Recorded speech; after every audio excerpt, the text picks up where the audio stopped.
Nah, dalam kuliah kali ini, saya akan menjelaskan tentang struktur dasar dari citra digital, konsep geometri. Ya. Di sini saya akan menjelaskan tentang projective geometry, dan di bagian yang ketiga nanti saya akan menjelaskan tentang kamera model, yang mana kemudian kamera model ini menjadi salah satu elemen penting ya dalam beberapa riset-riset computer vision yang terkait dengan memahami ya, uh, objek 3D ketika kemudian objek 3D ini ditangkap oleh kamera, kemudian direduksi dimensinya dari 3 dimensi menjadi 2 dimensi.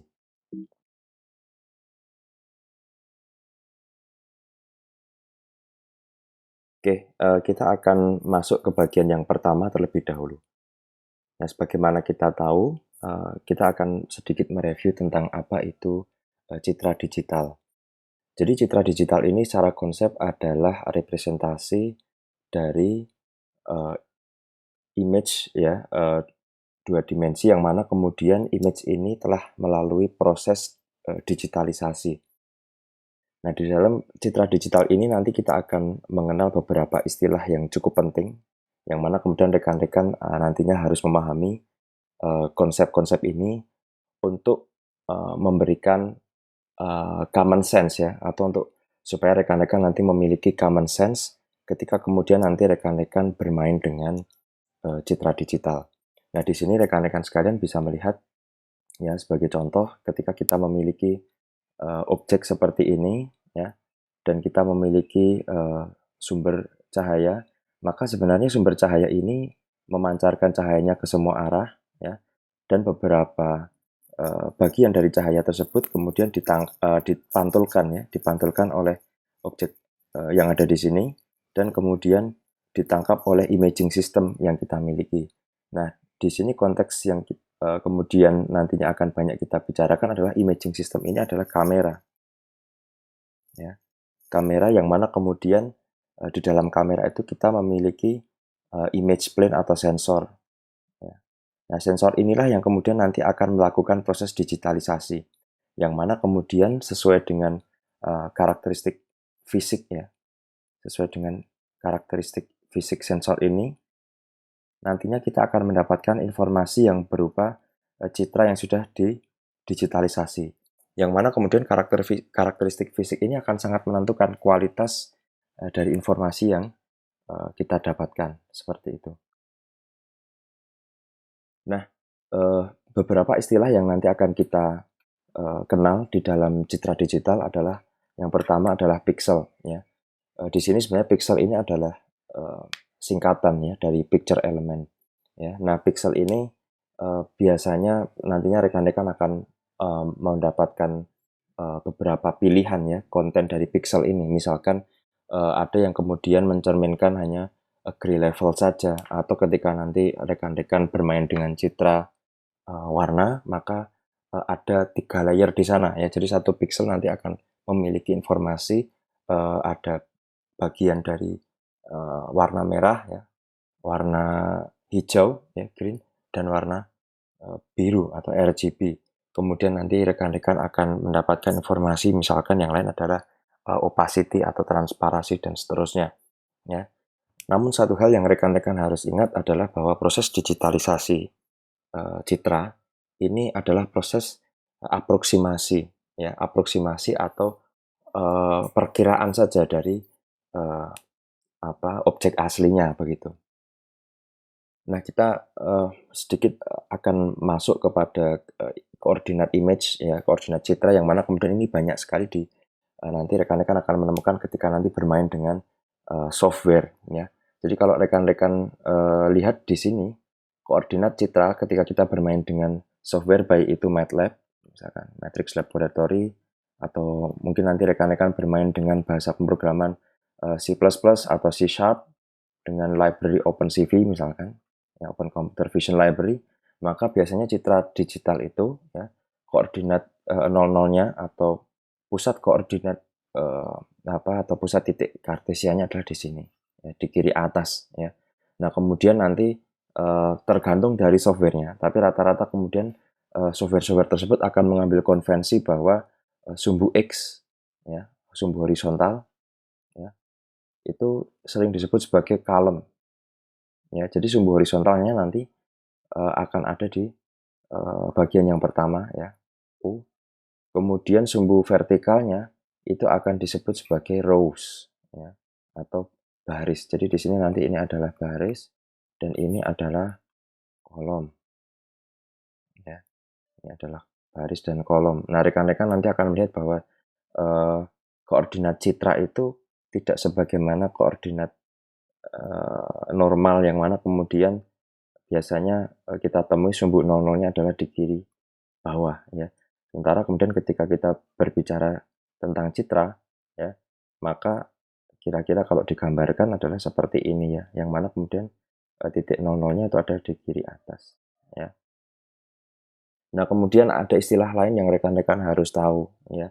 Yang pertama adalah bahwa kemudian proses digitalisasi ini, ya, mengambil sampel sebenarnya, mengambil sampel yang sifatnya diskrit, ya, dari sinyal analog. Nanti kita akan lihat, ya.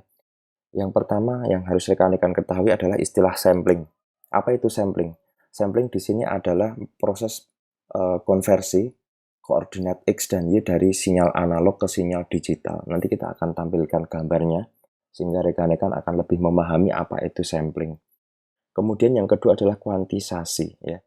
Kuantisasi ini adalah proses konversi amplitude, ya, atau proses pengubahan amplitude dari sinyal analog ke sinyal digital, ya.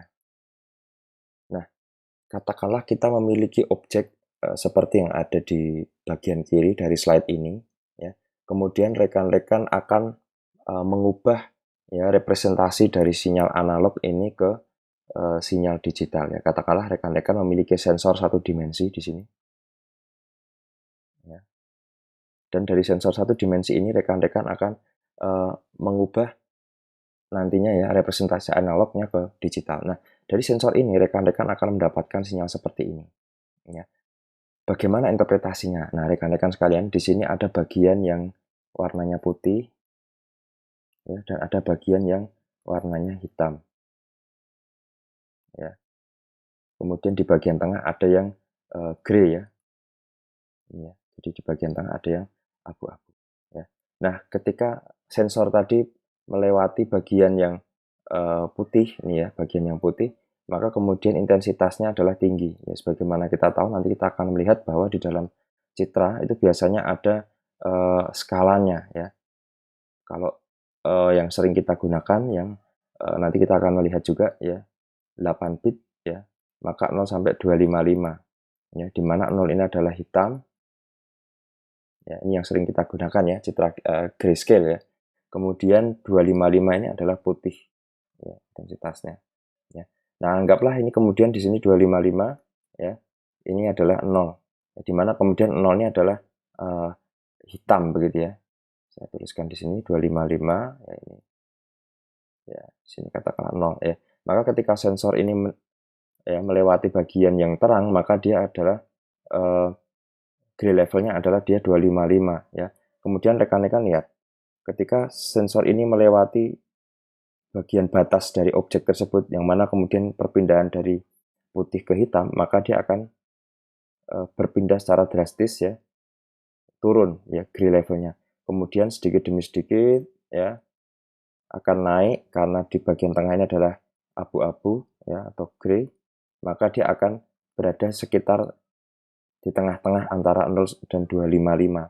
Ya, kemudian turun lagi, ya, bagian ini, kemudian dia naik lagi karena bagian yang di luar objek, ya, di bagian kanan adalah putih juga di sini, warna putih. Seperti itu rekan-rekan. Jadi kira-kira seperti ini representasi analog dari objek yang kemudian kita miliki. Nah, kemudian ketika kita ingin melakukan proses digitalisasi, ya, sinyal analog yang kita scan tadi dengan sensornya satu dimensi, sebenarnya kan kita sedang melakukan sampling atau mengambil sampel saja dari sinyal tadi, ya. Tidak mungkin kita akan menyimpan semua nilainya. Kita hanya akan menyimpan sebagian, ya, kecil, ya, nanti tergantung dari seberapa kecil ya ukuran sampelnya. Nah, nanti kita akan bicara masalah resolusi ya di sini ya. Tapi katakanlah di sini kita memiliki sampel-sampel seperti ini ya, ini adalah eh, representasi nantinya akan menjadi pixel ya. Kita memiliki sensor, maka setiap bagian dari sinyal analog ini akan diambil ya. Rekan-rekan ya, di bagian yang kotak-kotak ini ya. Inilah yang kemudian kita sebut sebagai proses konversi dari sinyal analog menjadi sinyal digital ya. Dan rekan-rekan perlu tahu bahwa tidak semua gray level itu bisa kita tangkap ya. Sehingga pada bagian tertentu nanti kita akan melakukan kuantisasi di sana ya. Apa itu kuantisasi? Sebagaimana tadi yang sudah kita jelaskan di awal bahwa nanti ada bagian-bagian tertentu yang akan kita ratakan gray levelnya ya. Sebagai contoh ya, bagian tengah ini kan seharusnya sinyalnya membentuk seperti ini ya, seperti yang saya gambar. Tapi kemudian tidak mungkin semua gray level itu akan kita tangkap dengan sensor, sehingga nanti ada bagian-bagian tertentu yang kemudian kita ratakan seperti ini ya. Jadi pada saat kita melakukan sampling ya, proses mengkonversi dari sinyal analog ke sinyal digital, maka ada amplitude-amplitude yang kemudian kita seragamkan ya. Contohnya ini ya, kita seragamkan ya. Disinilah kemudian nanti seberapa peka ya, berapa bit, nah seperti itu ya, kemampuan kamera kita ya. Disitulah nanti kita akan bisa menyimpan seberapa banyak ya, gray level information ya, informasi gray level yang bisa kita simpan ya. Jadi ini nanti kamera ini akan sangat menentukan ya kualitas citra yang kita dapatkan begitu.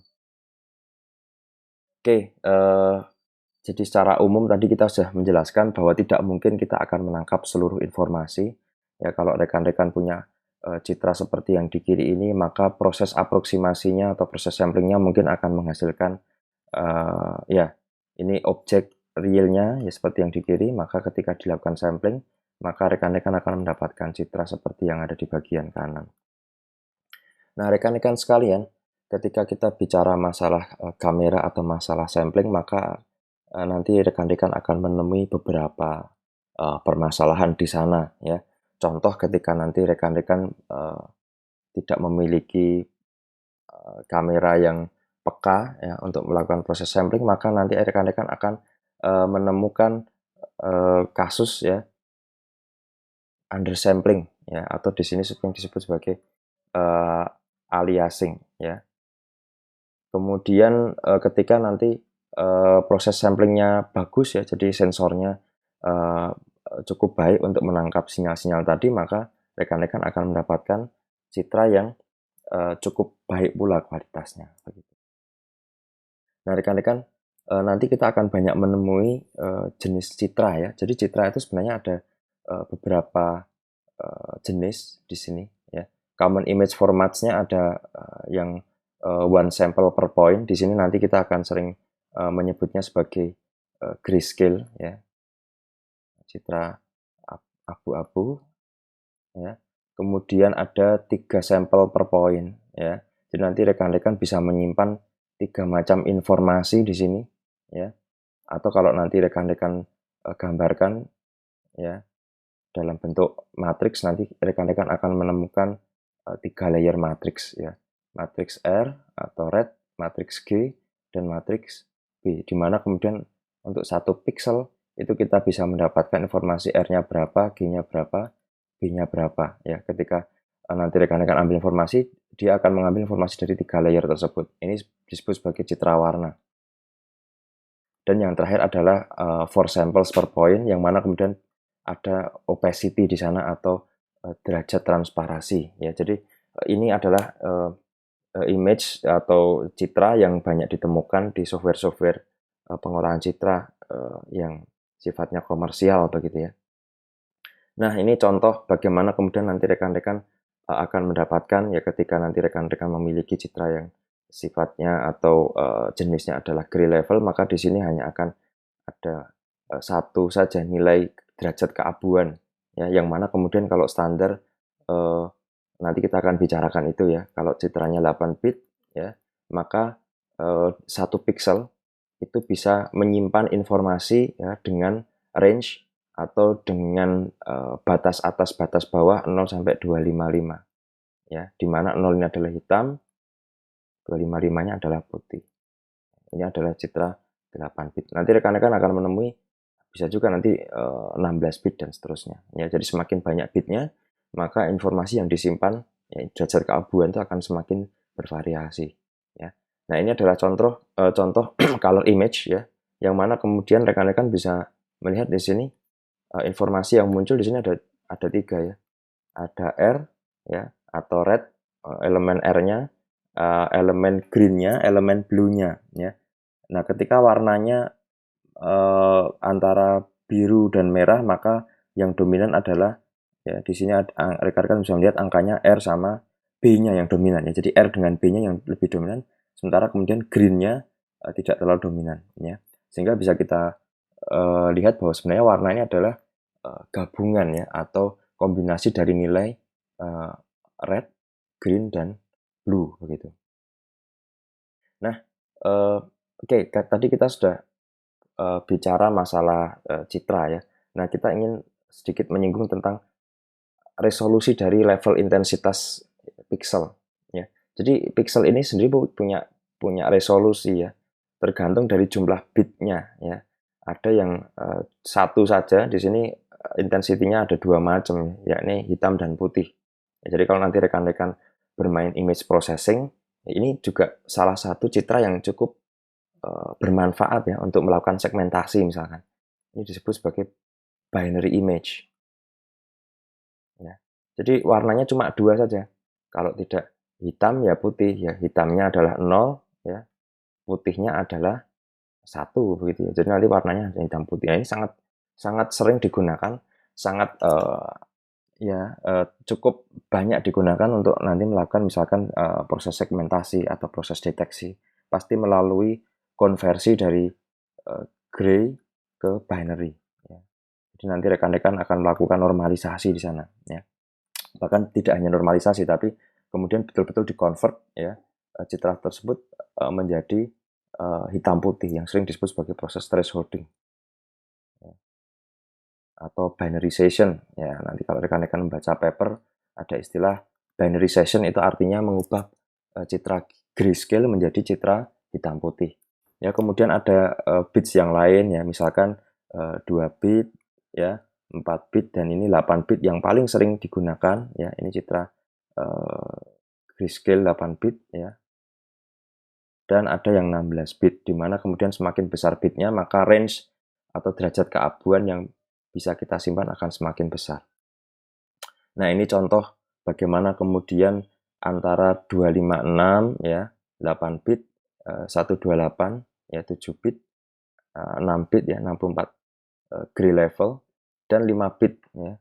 Bedanya seperti ini. Kemudian mohon maaf yang di bawah tidak terlihat, tapi ini adalah yang di sini adalah 3, ini 2, ini 1. Ya, jadi ini 4 bit ya. Ini 3, ini 2, ini 1. Rekan-rekan bisa melihat untuk yang 1 bit dia hanya hitam putih saja ya. Semakin tinggi bitnya ya, Anda bisa lihat dari mulai 1 bit sampai 8 bit di sini, maka akan semakin peka citra tersebut ya dengan derajat keabuan yang berbeda ya. Rekan-rekan bisa melihat derajat keabuannya ya, mulai dari yang 8 bit sampai 1 bit akan variasinya akan lebih banyak dari yang 8 bit akan lebih banyak daripada yang 2 bit atau 3 bit.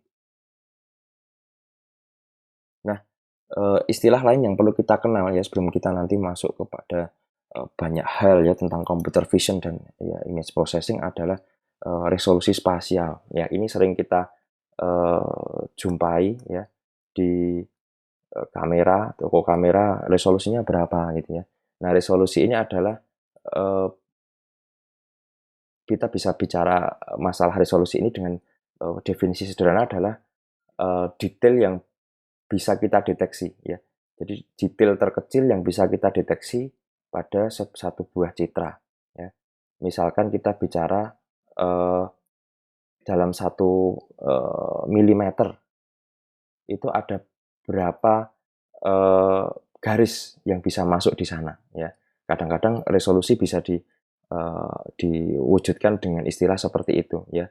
100 line pairs per millimeter, artinya dalam satu milimeter itu ada 100 pairs ya, line pairs untuk per milimeternya. Atau bisa juga rekan-rekan misalkan nanti lihat desainer grafis akan banyak ya menyinggung tentang dot per inch ya, dot per inch ya. Jadi satu inch ada berapa dot di sana ya.